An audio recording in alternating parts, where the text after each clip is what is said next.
Bonjour à tous, c'est Virginie, je suis ravie de vous retrouver pour une nouvelle vidéo dédiée à une présentation de livres, donc des livres fantastiques et aussi un petit peu de classiques. Donc je vais vous montrer ça tout de suite. Et puis exceptionnellement à la fin de cette vidéo, je vais lancer le débat sur l'intelligence artificielle en réponse à un commentaire qui a été fait sur une de mes vidéos. Voilà, j'ai choisi de le faire à la fin de cette vidéo parce que si toutefois ça ne vous intéresse pas, comme ça vous pourrez couper et vous aurez la présentation de livres juste avant. Petite parenthèse, si vous suivez la chaîne et mes vidéos livres, vous savez que je teste des jaspages maison. J'ai déjà commencé par des choses simples, on va dire, donc juste des jaspages unis, et ensuite j'essaierai un petit peu de compliquer les choses avec des motifs, etc. Donc je ferai pas mal de petits tests comme ça que je vous présenterai au début de certaines de mes vidéos livres. Donc là, je voulais vous présenter le test que j'ai effectué sur ce livre-là, Stone Earth. Donc du coup, je trouve que le jaspage est pas mal du tout. Je voulais essayer quelque chose de plus pailleté, métallisé. Donc j'ai essayé avec cette peinture-là. Je trouve qu'elle accroche pas mal au livre. Ça fait un petit reflet que je trouve assez sympa, brillant. Donc voilà, vous me direz ce que vous en pensez. Donc jaspage simple pour le moment.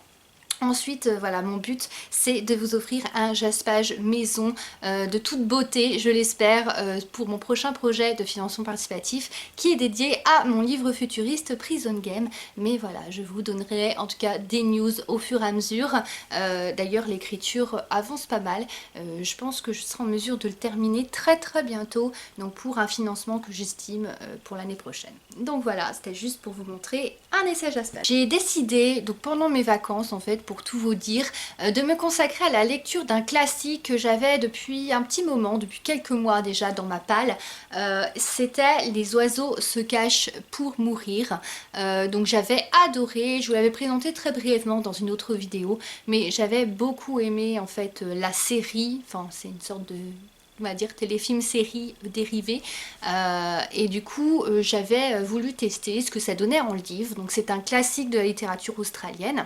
Ça va parler, pour vous faire un petit pitch pour sur l'histoire si vous ne le connaissez pas, ça va parler, on va suivre la vie en fait de Maggie. Maggie qui est au départ une jeune fille en fait qui va vivre, je crois, en Nouvelle-Zélande, et puis sa famille en fait c'est des sortes d'agriculteurs si vous voulez, mais des tondeurs de moutons. Donc du coup ils ont pas mal de moutons, ils ont des chiens, etc. Et jusqu'au jour où il y a une vieille tante, donc la sœur de son père, qui elle est très riche et à la haute, etc. Elle a plein de domaines en fait en Australie, et elle va décider en fait de faire venir son frère qu'elle avait plus revu depuis un bon moment, donc en Australie, et puis pour aussi voir, c'est un petit peu le tester, hein, c'est entre guillemets ça, pour voir s'il peut aussi après suivre ses traces et puis avoir son héritage.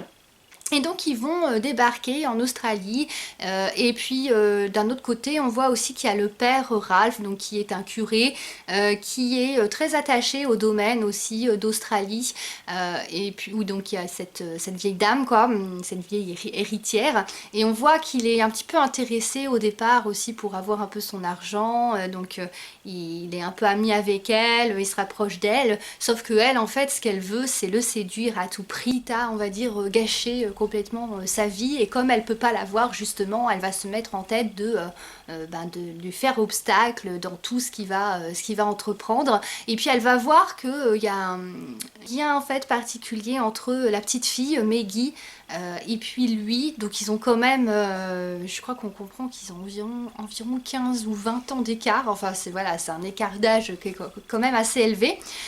Et puis il va tomber amoureux de Maggie. Au début c'est un amour platonique on va dire, enfin c'est plutôt comme si c'était sa fille, donc il l'apprécie beaucoup, et puis après peu à peu elle va grandir, et puis cet amour on va dire platonique va se transformer en véritable amour, et il va lutter en fait contre ça parce que forcément il a des valeurs, il y a l'église derrière, donc il doit respecter ses vœux, etc. Donc ça va être vraiment très compliqué au fur et à mesure du temps. Donc Maggie qui va grandir il y a plein de choses aussi qui vont arriver, donc il y a pas mal d'actions hein, dans ce livre-là, hein, parce que ça s'arrête jamais, va y avoir un feu, va y avoir des membres de sa famille proche qu'elle va perdre, qui vont mourir, enfin voilà, la pauvre Maggie en fait, elle va avoir une vie vraiment très difficile, et puis au bout d'un moment, elle va tomber sur un homme qui n'est pas celui qu'il lui faut, pour essayer de s'éloigner aussi du prêtre et de tout ça, et de cet amour qu'elle sait impossible, parce que c'est avant tout l'histoire d'un amour impossible, et donc elle va se mettre avec quelqu'un, donc elle va avoir un enfant avec lui, et puis après elle va avoir un deuxième enfant. Je vous le spoile pas pour pas vous révéler toute l'intrigue non plus, mais disons que il y a un enfant qu'elle va aimer plus que l'autre, et puis ça va donner lieu à beaucoup de révélations aussi sur sa famille, et voilà. Et donc du coup c'est un livre que je trouve vraiment top, plein d'espoir, qui est très bien écrit, et puis aussi très émouvant. Donc c'est ça que j'ai aussi beaucoup aimé dans ce livre là. Donc oui, c'est un classique, mais franchement des fois il y a des classiques qui me rebutent un petit peu, mais celui-ci j'ai vraiment beaucoup aimé. Je pense que si vous aimez les amours impossibles, je pense que ça pourrait vous plaire aussi, donc voilà, à conseiller. Alors ensuite j'ai lu Lee Blackwood, donc c'est le tome 2, je vous avais présenté le tome 1 dans une précédente vidéo, je vous avais dit que j'avais adoré, c'est une urban fantasy, donc vous avez des vampires, vous avez des loups-garous, donc vous avez tout ça en fait dedans. Là dans ce deuxième tome je trouve que l'action est un peu moindre que le premier, alors peut-être parce que comme j'avais aimé le premier, je trouve peut-être ça un petit peu répétitif aussi. Après on apprend d'autres choses quand même, il y a des secrets qui sont révélés, donc vous avez en fait Lee qui est une chasseuse donc de créatures surnaturelles. Elle est accompagnée de ses deux amis, donc une jeune femme et puis un jeune garçon. Et du coup, donc tous les trois, ils vont casser du vampire, un peu, c'est un peu une sorte de Buffy si vous voulez. Et elle était tombée amoureuse en fait d'un homme qui n'est pas vraiment humain. Elle savait pas trop ce qu'il était, enfin elle se doutait qu'il était peut-être à moitié vampire, et c'est encore un peu plus compliqué que ça on va dire. Et puis de l'autre côté il y a des sortes d'anciens, donc les anciens qui ont des pouvoirs défiant l'imagination, donc qui vont réapparaître aussi dans ce livre là. Il y a d'autres chasseurs aussi qui leur veulent du mal, il y a une histoire aussi de famille hein, là-dedans. Donc pas mal de mystères, pas mal de secrets, donc avec des loups-garous aussi qui ont une place centrale également dans l'histoire. Donc voilà, une petite urban fantasy sympa. Comme je disais, j'ai quand même préféré le premier tome, mais je lirai la suite. Il y aura donc une suite avec plaisir, donc à conseiller aussi. Donc ensuite j'ai testé, donc je l'avais vu en fait sur une chaîne d'une youtubeuse qui s'appelle My Books My Passion, donc je l'ai découvert par sa chaîne, donc j'ai décidé de le tester parce que je trouvais que c'était prometteur au niveau du résumé. Donc c'est Greenwild, le monde derrière la porte, donc c'est une aventure qui est quand même assez jeunesse, qui a la particularité d'être illustrée, donc il y a de super jolies illustrations, je trouve ça super top. Donc je vous montre un petit peu, voilà, il y en a en double page aussi, donc des illustrations noir et blanc comme ça. Donc voilà, je trouve vraiment de toute beauté ce livre-là. Donc pour vous faire le petit pitch sur l'histoire, donc on va suivre Daisy qui a une mère en fait qui parcourt le monde, qui est journaliste d'investigation et puis qui est plutôt portée sur les histoires un petit peu étranges, un petit peu surnaturelles. Et on voit déjà dès le début qu'il y a une sorte de relation entre les plantes et elles deux. Et donc elle tient beaucoup à sa mère, Daisy, jusqu'à ce que sa mère décide de la placer dans un orphelinat. Donc ça va pas durer longtemps, par contre elle va pas y être longtemps, Daisy. Mais rien que ça, en fait, elle est un peu inquiète parce qu'elle a jamais vraiment été séparée d'elle. Et puis dans cet orphelinat, en fait, elle va voir qu'il y a une méchante surveillante, en gros, donc qui semble cacher des secrets. Elle va surprendre une conversation aussi. Donc elle va décider en fait de s'enfuir. Elle va se rendre où sa mère lui avait dit qu'elle trouverait toujours en fait de l'assistance, et puis elle va découvrir derrière en fait une porte, un jardin merveilleux, donc elle va y rentrer, elle va découvrir tout un univers magique derrière, avec donc toujours centré sur les plantes, la végétation, la nature, donc des gens qui maîtrisent la magie verte, donc la magie liée aux plantes. Donc là elle va se faire des amis, deux amies, donc celle qu'on appelle la prof, qui est une jeune fille qui est très douée un peu dans tout, un petit peu comme une intello si vous voulez, et puis un garçon aussi qui s'appelle Indigo, donc ça va être vraiment ces deux amis là-bas. Et puis elle va trouver un peu une sorte de famille, et puis elle va découvrir que sa mère a disparu, qu'elle est peut-être même morte, donc elle va tout faire pour essayer de la retrouver, donc elle va essayer de déjouer les plans parce qu'il y a des gens qui veulent effondrer et détruire en fait ce monde-là, ce monde derrière la porte justement, d'où le titre. Donc voilà, c'est une belle aventure jeunesse. Il m'a manqué un petit truc, peut-être parce que c'est un peu trop jeunesse pour moi, ou j'en sais rien, pour vraiment que j'adore et que je sois pleinement embarquée en fait dans l'histoire. Mais par contre, j'ai quand même trouvé ça sympa. Il n'y a pas de temps mort, donc voilà, on s'ennuie pas. Et puis la fin, j'ai trouvé quand même très émouvante et bien trouvée. Donc voilà, pour les amoureux de la nature, avec un petit côté jeunesse, je pense que ça pourrait vous plaire. Ensuite, je vous les montre comme ça sur mon portable parce que du coup, je ne les ai pas ressortis et puis c'est un peu en bazar chez moi parce qu'on est un peu en travaux. Donc du coup, je les ai pas retrouvés comme ça tout de suite pour faire cette vidéo. En fait, j'avais lu Manoir magique et Petit Tracas, donc ça se présente comme ça. Alors, ce livre-là, je n'ai pas du tout apprécié malheureusement. J'ai pas réussi en fait du tout à rentrer dedans. Donc en fait, ça parle d'une fille qui, à la crise de la quarantaine, en gros, s'est fait lâcher par son mec et puis elle va retourner chez ses parents, elle va trouver un petit boulot dans un manoir un petit peu mystérieux, peut-être hanté, et puis elle va trouver un petit peu quelqu'un dont elle va tomber amoureuse, donc il y a une histoire d'amour là-dessus. Il y avait pas mal d'humour, en tout cas c'était prometteur au vu du résumé, moi je trouvais que voilà. Après bon, finalement oui, c'est vrai qu'il y a quand même de l'humour. C'est peut-être un humour un peu particulier, peut-être qui me plaît un peu moins, mais malheureusement j'ai pas du tout réussi à rentrer dans ce livre-là. C'est vraiment très rare que je n'arrive pas à finir un livre, et là ça a été le cas. Enfin, j'ai dû en fait passer quelques pages de la fin parce que tellement je devais le finir quand même, mais voilà, je pouvais pas continuer à lire. Parce que voilà, malheureusement il y a des livres comme ça veut pas dire que ça vous plaira pas à vous, c'est pour ça que je vous les présente quand même toujours. Mais c'est vrai que moi j'ai vraiment pas, je me suis ennuyée. Honnêtement, je me suis ennuyée dans ce livre-là, donc c'est pas un livre qui a malheureusement réussi à m'embarquer, donc voilà. Alors ensuite on avait aussi celui que j'ai lu qui est très joli, qui est un jaspage assez sympa. Le problème du jaspage c'est que, et puis si je l'avais retrouvé je vous l'aurais montré, malheureusement je l'ai pas sous la main comme je vous le disais, mais c'est que le jaspage il a coulé en fait sur les dernières pages. Donc pour une maison d'édition quand même je trouve ça un petit peu dommage d'avoir pas un jaspage qui soit top quoi. Donc avec des coulures quand même sur les dernières pages, je trouve ça fait un petit peu bâclé quoi, voilà, donc c'est dommage. Donc le jaspage comme je disais représente des livres, donc c'est assez sympa. Il est par contre un petit peu sombre je trouve, la couverture aussi est un petit peu sombre.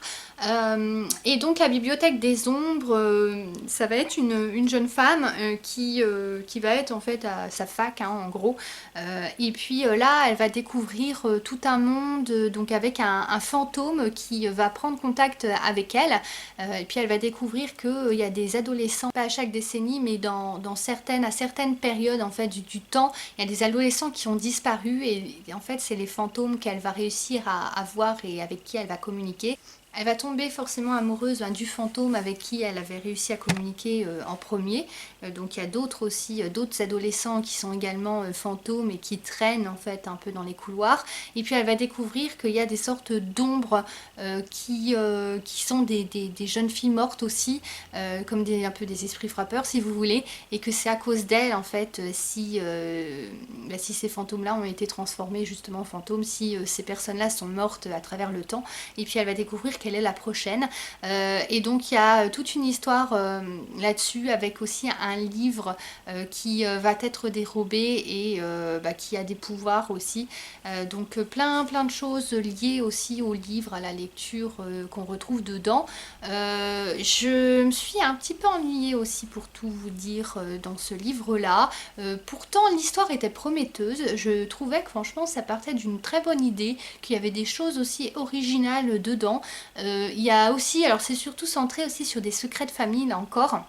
Donc il y a un héritier ou une héritière, on ne sait pas trop, et on va découvrir que cet héritier ou héritière donc d'une ancienne famille, eh bien c'est cette personne-là qui est un peu derrière tout ça, qui voulait avoir des pouvoirs, qui voulait avoir l'immortalité.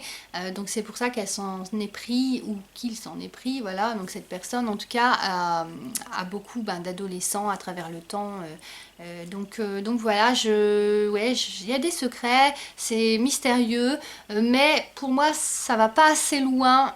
J'aurais aimé quelque chose peut-être d'un peu plus développé, d'un peu plus palpitant aussi. Donc après voilà, je l'ai lu quand même jusqu'au bout, voilà. Mais voilà, donc du coup c'est un peu en demi-teinte pour moi au niveau de ce livre-là. Alors après, je suis en train de lire le 3e tome, donc là aussi My Books, My Passion. En fait j'avais vu que le 3e tome était sorti parce que j'étais pas au courant qu'il était déjà sorti sur le marché, donc la sortie est toute récente, hein. Donc je suis en train de lire Le Réveil du Feu, le 3e tome. J'avais beaucoup aimé les 2 premiers que je vous ai présentés aussi dans une autre vidéo, donc si vous voulez regarder, vous pourrez, ce que j'en pensais, pour refaire un petit peu le topo de l'histoire. Donc vous avez ici donc celle qui est devenue Phénix, parce que quand ils sont devenus des chasseurs, donc là aussi ça parle de chasseurs, mais des chasseurs un peu différents, donc ils peuvent prendre le nom de leur choix. Donc avant c'était, si je me trompe pas, 4, donc en fait ils ont tous des noms comme ça, c'est des nombres quoi, c'est des chiffres. Vous avez 4, vous avez 5, vous avez 6, voilà, 7 aussi. Et donc après, donc dès qu'ils sont vraiment chasseurs, donc on va dire expérimentés, ils vont pouvoir prendre un autre nom. Donc là c'est Phénix, c'est devenu Phénix. Donc il y a plein d'aventures. Au départ il y avait eu une sorte de maître, donc une créature un peu sombre si vous voulez, qui essayait de régner sur le royaume, parce qu'il y a plusieurs royaumes avec plusieurs clans, plusieurs tribus on va dire. Donc vous avez la tribu des marais, vous avez le clan des grottes, etc. Donc chacun a leur propre, on va dire, spécificité. Et puis elle travaillait pour la loge, donc la loge de chasseurs, donc qui regroupe on va dire tous les clans, pour pas qu'il y ait de guerre. En fait chacun a choisi d'oublier son passé, donc ils savent pas leur vrai nom, ils savent pas d'où ils viennent exactement, de quel clan à la base, et ils sont rassemblés en fait dans cette loge là pour essayer de combattre un peu les forces du mal. Donc il y a plein de créatures aussi dans ces livres qui apparaissent. Dans le 2e tome elle avait découvert les sorcières dans un palais de givre qui était situé au nord. Donc il y a eu aussi toute une histoire comme ça. Les sorcières ont été décimées par, donc il y a des gobelins aussi, donc par des gobelins, puis une armée ténébreuse dirigée par celui qu'ils appellent justement le maître. Et là dans ce 3e tome, donc elle a perdu ses amis, il y en a un qui a été kidnappé, sa sœur, non pas à elle hein, mais à son amie, eh bien a disparu. Elle se demande même si elle n'est pas morte, parce qu'elle devait emprunter une sorte de portail un peu pour les téléporter si vous voulez, et donc elle est perdue au milieu de nulle part dans un endroit justement vers le palais de givre des sorcières, donc complètement désert. Et là eh bien elle a commencé de révéler un petit peu ce qui s'était passé à la loge, parce qu'il y a une guerre qui se prépare, donc dirigée par les armées donc ténébreuses du maître. Et puis ils veulent réduire à néant toutes les personnes en fait qui vivent sur ces terres-là. Et elle va essayer de convaincre les autres qu'il faut se battre, et puis qu'il faut s'opposer en fait à cette armée ténébreuse. Donc voilà, donc beaucoup d'aventures dans ce livre-là, apparenté jeunesse, même si moi je trouve que ça va encore, ça passe, c'est pas trop jeunesse non plus. Je crois que c'est marqué dès 9 ans, il me semblait avoir vu ça quelque part, si je me trompe pas, qui conseillait ce livre-là. Mais voilà, je trouve que c'est une bonne aventure, palpitante, elle est assez originale, donc voilà, moi j'aime beaucoup, donc je vous la conseille. Un petit peu Heroic Fantasy aussi au niveau du style.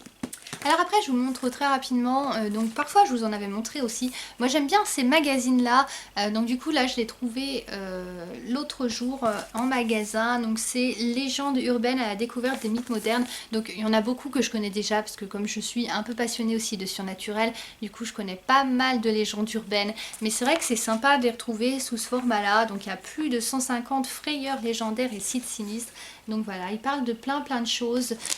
Donc ouais, je trouve que c'est vraiment sympa. Il y a un petit topo aussi sur tous les États américains avec leurs propres légendes. Donc vous retrouvez le clown tueur, vous retrouvez l'homme au crochet, vous retrouvez donc plein de légendes urbaines comme ça qui existent. Donc il y a un petit côté, pour ceux qui connaissent la série Supernatural, donc moi c'est une série que j'adorais. Donc voilà, du coup un petit magazine sympa à lire aussi.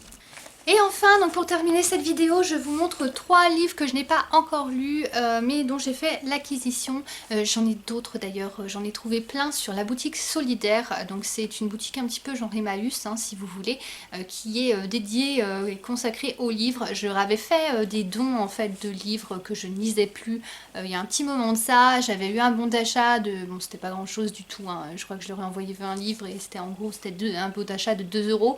Et je l'avais pas, par contre, malheureusement utilisé parce qu'à l'époque je savais pas trop en fait quoi lire, donc je vous avoue que j'ai laissé un peu le temps passer et malheureusement j'ai perdu le bon d'achat.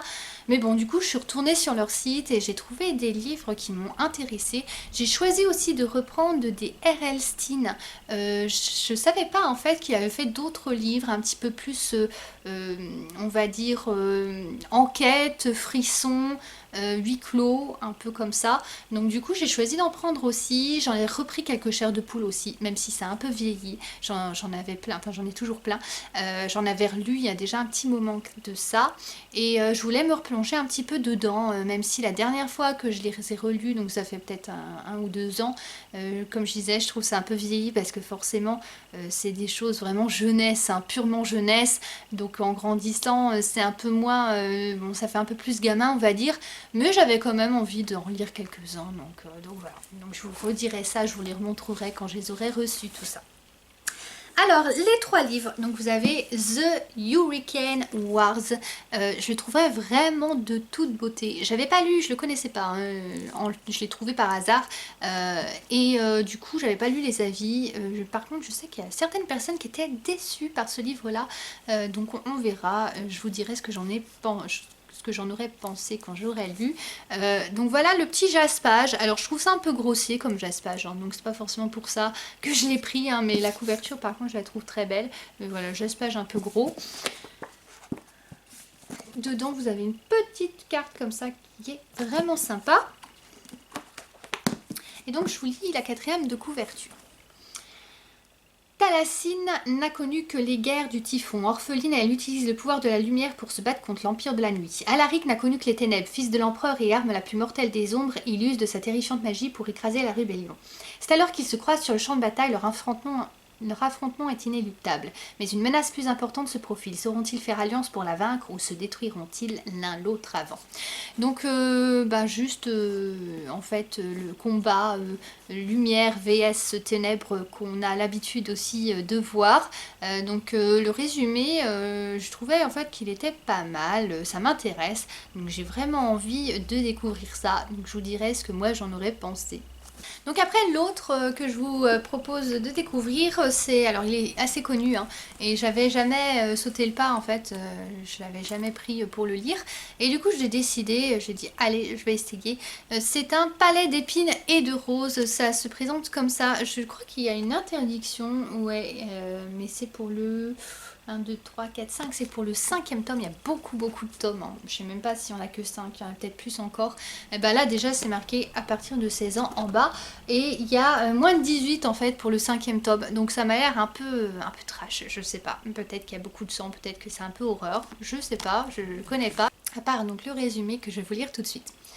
Réjouissez-vous de posséder ce cœur humain, Fer, et plaignez ceux qui ne ressentent rien. En chassant dans les bois enneigés, Fer voulait seulement nourrir sa famille, mais elle a commis l'irréparable en tuant un Fae, et la voici emmenée de force à Prythian, royaume des immortels. Là-bas pourtant sa prison est un palais magnifique et son geôlier n'a rien d'un monstre. Caché derrière un masque d'or, Tamlin, un grand seigneur Fae, la traite comme une princesse. À mesure que grandissent les sentiments entre Fer et Tamlin, un mal ronge le royaume et risque de s'étendre à celui des mortels.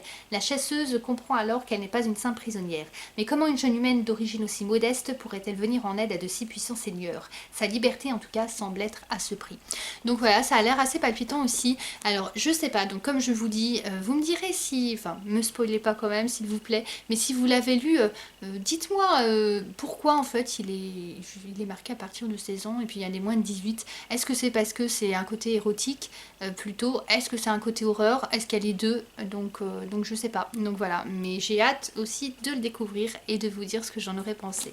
Alors ensuite vous avez donc le deuxième tome d'Ara et les monstres des profondeurs. Donc voilà le deuxième tome, je vous avais montré le premier dans une autre vidéo et puis j'avais eu la chance en fait que l'auteur voit ma vidéo par hasard et que du coup il découvre la chronique que j'en avais faite.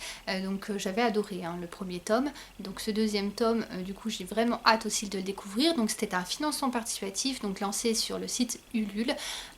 Et puis ce qui était aussi super sympa, c'est que comme l'auteur avait vu ma vidéo aussi, et dans ma vidéo en fait je lui disais et puis je montrais en fait aux gens que le pelliculage en fait s'était complètement décollé sur le premier tome et je disais que c'était vraiment dommage et du coup il a été super sympa, il m'en a renvoyé un.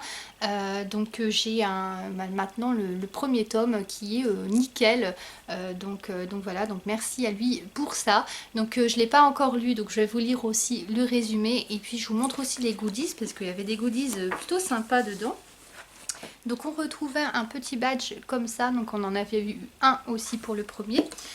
Vous aviez ces petites cartes là, je trouve ça top comme idée en fait. Donc des petites cartes personnages, genre cartes à jouer.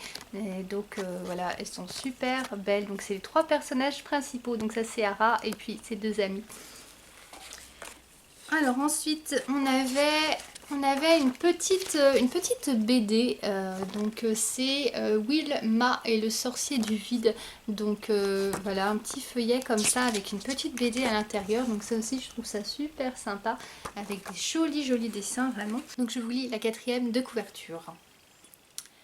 Que Wilma te protège. Sous terre, personne ne vous entend crier ou seulement des créatures affamées. Dans la cité souterraine de Gundubanad, les naines vivent une période difficile. Leurs droits s'amincissent plus vite que le fer martelé sur l'enclume et la solidarité laisse place à l'indifférence. Seule Danor, jeune naine persuadée d'être une fée, se rappelle les exploits de Wilma, guerrière de légende capable d'unir son peuple. Mais privée du sens des roches, l'étrange fillette va entraîner Ara et ses amis dans les ennuis de son peuple, aussi profonds que la caverne où il vit. Donc j'avais beaucoup aimé le premier tome déjà, donc je vous renvoie à ma vidéo, je ne refais pas le topo complet, mais en gros, juste pour vous expliquer un petit peu et resituer l'histoire. Donc vous aviez Ara qui était un apprenti magicien et qui faisait bourde sur bourde, donc il y avait énormément de références cinématographiques, donc à des auteurs, à Tolkien notamment, à plein de choses, un peu geek aussi pour certaines, donc on pouvait s'amuser à retrouver de par des anagrammes, de par plein de petites choses comme ça, donc à l'intérieur de l'histoire. Donc le premier tome c'était un gros pavé, il faisait environ le double au moins de celui-ci. Et puis donc il y avait une aventure vraiment merveilleuse, pleine de magie, centrée sur l'amitié donc entre les 3 personnages, les 3 jeunes personnages, et puis également donc plein d'aventures et puis d'humour aussi, donc c'est ça que j'avais beaucoup aimé aussi, donc plein d'humour dans ce premier tome, j'avais trouvé vraiment top, donc avec aussi une histoire bien ficelée du début jusqu'à la fin, donc voilà, dans ce 10e tome je vous dirai ce que j'en aurais pensé quand j'aurais lu, donc j'ai hâte de le découvrir aussi, donc c'est voilà apparemment une aventure encore différente, donc voilà, à voir. Après cette présentation de livre, comme promis, je voulais lancer le débat, donc je vous explique. En fait, j'ai eu un commentaire qui était pas très sympathique, mais je vais vous le lire, sur l'une de mes vidéos, le livre, la dernière d'ailleurs que j'ai faite en date. Et puis donc alors il faut savoir que je réponds à tous les commentaires, qu'ils soient positifs ou négatifs, je trouve ça normal, et il se trouve que la personne, donc pour rappel dans mon ancienne vidéo, pour ceux qui ne l'auraient pas vu, je mentionnais les illustrations faites à l'aide des IA, notamment en fait ma couverture de livre, de mon prochain livre, où j'avais fait des tests, j'avais fait des essais, où je vous les avais présentés, et puis également la couverture et puis les réalisations d'une autre personne, en fait d'une auteure dont j'avais contribué au financement participatif sur le site Ulule.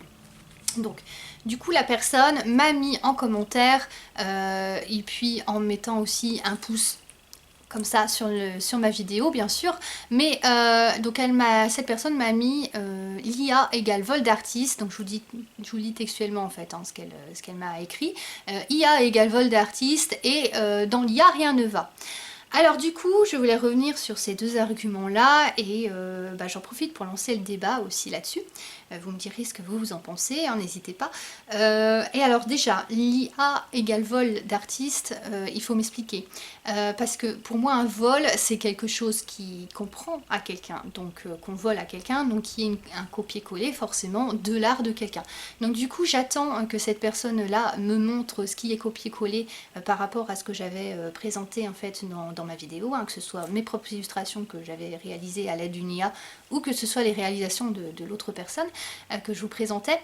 Donc du coup voilà, j'attends qu'elle me dise en fait quel auteur je copie ou quel auteur la personne a copié. Donc en fait l'IA ne fait pas du copier-coller, en tout cas l'IA que j'utilise, les autres je ne m'avance pas, mais en tout cas voilà, celle que j'utilise ne fait pas de copier-coller. Après si vous mettez style, je dis une bêtise, mais style Tim Burton ou quoi, vous pouvez retrouver un style particulier, mais à ce moment là vous pouvez dire que tous les illustrateurs ou presque sont des copieurs, parce que forcément en fait quand vous illustrez quelque chose, quand vous dessinez, vous allez forcément avoir l'influence en fait de quelqu'un ou de quelque chose. Il y a vraiment très peu de personnes, à part peut-être Picasso, mais là c'est pas le même niveau, mais qui ont été capables d'inventer par exemple le cubisme ou voilà, d'inventer des styles d'art très différents des autres, et encore peut-être qu'il avait aussi certainement des influences par-ci et par-là. Mais en tout cas voilà, donc pour moi vol, on peut pas dire ça. C'est pas, le terme n'est pas juste. Après, alors il y a une chose où je suis d'accord.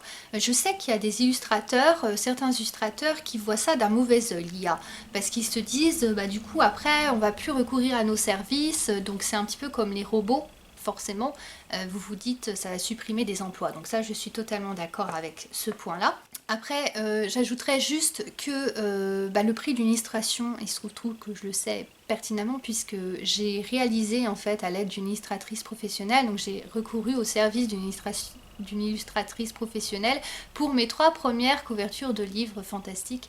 Et il se trouve que j'ai payé 400 € la couverture. Voilà, juste la couverture, hein. Je vous parle pas d'illustrations possiblement annexes à l'intérieur. Là, à mon avis, ça chiffrerait aussi encore plus. Mais voilà, c'est juste le prix. C'est un prix énorme. Tout le monde n'a pas les moyens de se payer des illustrations d'illustrateurs. Voilà. Et il se trouve que moi, j'avais fait en plus un financement participatif déjà pour proposer aux gens ce que j'écris. Voilà, proposer mon travail, et également bien sûr forcément il y avait une partie pour amortir aussi le coût de cette illustration professionnelle, et au final je suis totalement transparente avec vous là-dessus, au final j'en ai été même pour mon argent, donc j'ai gagné ça, j'ai même pas eu de droit d'auteur, j'ai eu rien du tout, et j'en ai même été donc pour mon argent. Donc sur ce prochain projet, c'est sûr que j'ai pas envie, je peux pas me permettre de le faire tout le temps. Voilà, je l'ai fait une fois, mais je peux pas me permettre de perdre de l'argent comme ça, surtout que c'est du temps. Voilà, je passe du temps à écrire, après ça me plaît, hein. Je vous dis pas que je suis pas forcée de le faire, mais je veux dire c'est quelque chose qui me plaît, c'est ma passion, mais j'y passe des heures et des heures, j'y passe le week-end, etc. pour écrire, pour tout mettre en forme, et puis ça a un coût aussi pour moi parce que moi j'achète mes exemplaires, donc c'est voilà, je suis pas une maison d'édition. Donc ça du coup je tenais aussi à le préciser. Après du coup sur le deuxième argument, alors dans l'IA rien ne va. Alors déjà ça va pas ensemble, parce qu'on peut pas dire c'est un vol d'artiste et dans l'IA rien ne va. Parce que si c'est un vol d'artistes, ça veut dire que les artistes font des trucs vraiment pourris, parce que si rien ne va dans l'IA, et puis du coup les illustrateurs ils n'ont pas à s'inquiéter du tout à ce moment-là. Donc c'est justement parce que l'IA est capable de faire des choses magnifiques que les illustrateurs, forcément ça leur fait un petit peu peur. Voilà. Donc après, je tiens aussi, alors ça c'est quelque chose de personnel, je voudrais dire à cette personne, qu'est-ce que tu fais toi pour les illustrateurs que tu sembles défendre? Parce que moi je vais vous dire ce que je fais, d'ailleurs vous pouvez regarder mes vidéos, j'en ai fait déjà plus d'une centaine je pense, peut-être un peu moins consacrées juste aux livres, mais sur la chaîne, j'ai énormément de livres d'illustrateurs. Donc j'aime beaucoup le travail de vrais illustrateurs et du coup c'est pour ça que j'ai contribué à plus de 100 projets également sur le site Ulule de financement participatif, parce que j'aime aussi donner la chance à des illustrateurs aussi inconnus. Il y en a certains qui sont plus connus que d'autres, il y en a d'autres qui sont des maisons d'édition. Mais je donne la chance aussi à des personnes inconnues, donc je pense que je contribue aussi beaucoup au travail des illustrateurs, voilà, donc ça c'était juste aussi pour dire. Et après, eh bien j'ai décidé de faire un petit défi à cette personne, donc si cette personne est honnête, eh bien qu'elle n'hésite pas à le relever. Vous pouvez vous aussi le relever si vous le souhaitez. Donc mon défi, c'est, puisque dans l'IA rien ne va, donc la deuxième argument, donc du coup je vous ai préparé 3, alors je pourrais en avoir encore des centaines, hein, je pourrais vous en présenter plein d'autres encore, mais j'ai décidé, forcément ça de réduire, voilà, que ça passe pas trop long non plus pour la vidéo bien sûr. Donc j'ai imprimé en fait des illustrations. Il y en a certaines qui ont été faites par de vrais illustrateurs, il y en a d'autres qui ont été faites par l'IA. Donc, alors pas de triche, hein, s'il vous plaît, faites-le honnêtement. Et dites-moi si déjà dans toutes ces illustrations-là, il y a des illustrations où rien ne va, dites-moi lesquelles, s'il vous plaît. Et puis surtout, je suis sûre et certaine que donc, si cette personne a raison, donc qu'elle, et puis même vous, que vous serez donc tous en mesure de me dire quelle illustration est faite par l'IA et quelle illustration est faite par un vrai illustrateur. Donc voilà, comme je vous dis, pas de triche, juste soyez honnête. Donc vous allez me dire ça. Donc je vous les montre. Donc voici déjà les premières.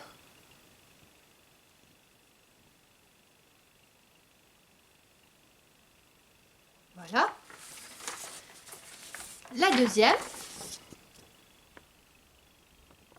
Donc j'ai pris exprès des illustrateurs qui sont, on va dire, inconnus, et j'en ai pris d'autres qui sont, on va dire, un petit peu plus connus.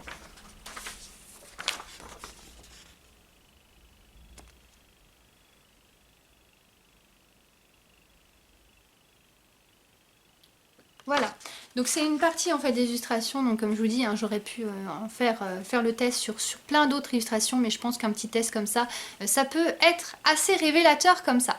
Donc voilà, dites-moi si rien ne va dans toutes ces illustrations-là, on verra si la personne a raison ou pas, peut-être que j'ai tort. Hein. Donc voilà tout ce que je voulais dire sur ça, donc je tenais à répondre à ce commentaire, comme je vous le dis, d'ailleurs j'ai répondu aussi à la personne, hein.